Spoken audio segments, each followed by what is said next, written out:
ఎక్కడెక్కడైతే బౌద్ధ రామాలయాలు, హిందూ దేవాలయాలు అతి పురాతనమైనవి, హెరిటేజ్ ఇంపార్టెంట్ ఉన్న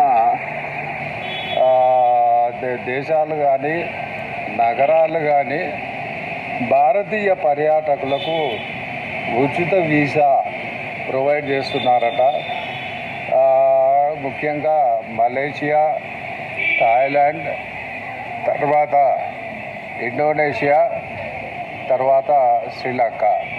అవే కాకుండా ఈ బుద్ధిజం ఉన్న ఏ దేశాల్లో ఆసియా ఖండంలో ఉన్న వాళ్ళు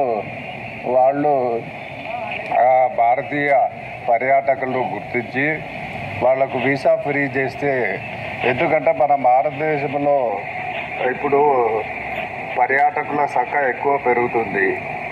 అయితే మన దేశాన్ని ఎవరైతే విమర్శించారో కొన్ని దేశాలు వాళ్ళ పర్యాటక శాఖ అభివృద్ధి కుట్టుబడిపోయింది.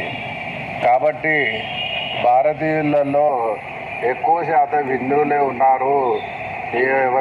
అదే కాకుండా బౌద్ధులు ఉన్నారు, జైనులు ఉన్నారు. వారికి ఈ విధంగా ఆసియా ఖండంలో ఎక్కడెక్కడైతే బౌద్ధ రామాలయాలు, తర్వాత హిందూ దేవాలయాలు ఉన్నాయో వాళ్ళ ఆ ప్రాంతాలకు వీసా ఫ్రీ చేస్తే ఆ దేశానికి మంచి రెవెన్యూ ఒకటి వస్తుంది. ప్లస్ ఆధ్యాత్మికతో పాటు ఆహ్లాదకరమైన పర్యాటక ప్రదేశాలు మన భారతీయ పర్యాటకులు చూడగలరు. కాబట్టి ప్రభుత్వం కూడా చొరవ తీసుకొని ఈ యొక్క విమాన ఖర్చులు కూడా, అంటే విమాన రవాణా ఛార్జీలు కొంచెం చూసి దిగువ మధ్యతరగతి వాళ్లకు అనువుగా ఉండే ఎయిర్లైన్స్ ఫ్లైట్స్ వేస్తే వాళ్ళు కూడా వెళ్ళి చూడగలరు. ఈ విధంగా భారతదేశంలోని మధ్యతరగతి కుటుంబీకులు వాళ్ళు విదేశాల్లో ఉన్న బౌద్ధ రామాలయాలు, తర్వాత హిందూ దేవాలయాలు అతి పురాతనమైనవి చూడగలరు. ఇదే నా యొక్క విన్నపము కేంద్ర ప్రభుత్వానికి, రాష్ట్ర ప్రభుత్వాలకి. ఎన్నో తెలియని విషయాలు మనకు ఆసియా ఖండంలో ఉన్నాయి. ఎందుకంటే బౌద్ధ మతము వ్యాప్తి చెందింది మన భారతదేశంలో.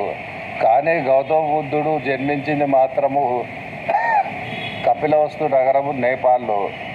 అయినా కానీ హిందువులు బౌద్ధ మతాన్ని ఆదరిస్తారు, సిక్కు మతాన్ని కూడా ఆదరిస్తారు. ఆల్మోస్ట్ అందరి మతాచారాలు ఇంచుమించు ఒకటే విధంగా ఉంటాయి.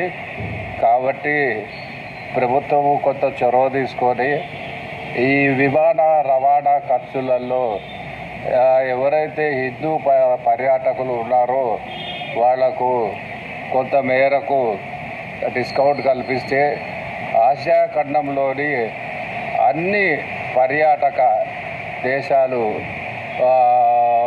వెళ్ళి చూస్తారు. కాకపోతే ఒకటి వీసా ఫ్రీ చేస్తే ఎక్కువ మంది భారతీయ పర్యాటకులకు వెళ్తారు. ఈ విధంగా మనకు కూడా ఏంటంటే అక్కడ ఆ దేశాల్లో చూస్తే అక్కడ ఏమన్నా వ్యాపార సంబంధాలు చేయగలిగితే చేయవచ్చు. వాళ్ళతో మంచి వ్యాపార సంబంధాలు, స్నేహ సంబంధాలు పెరుగుతాయి. అదేవిధంగా ఆ దేశాల్లో భారతీయ పర్యాటకులు పెరిగితే సనాతన శాకాహార భోజనశాలలు మన భారతీయులు వ్యాపారాలు మొదలుపెట్టవచ్చు. ఈరోజు భారతదేశంలో 8 ఆధ్యాత్మిక నగరాల్లో పూర్తి శాకాహార భోజనశాలలే ఉన్నాయట. మాంసాహార భోజనశాలలు బ్యాన్ చేయబడ్డాయి. జై హింద్, జై భారత్.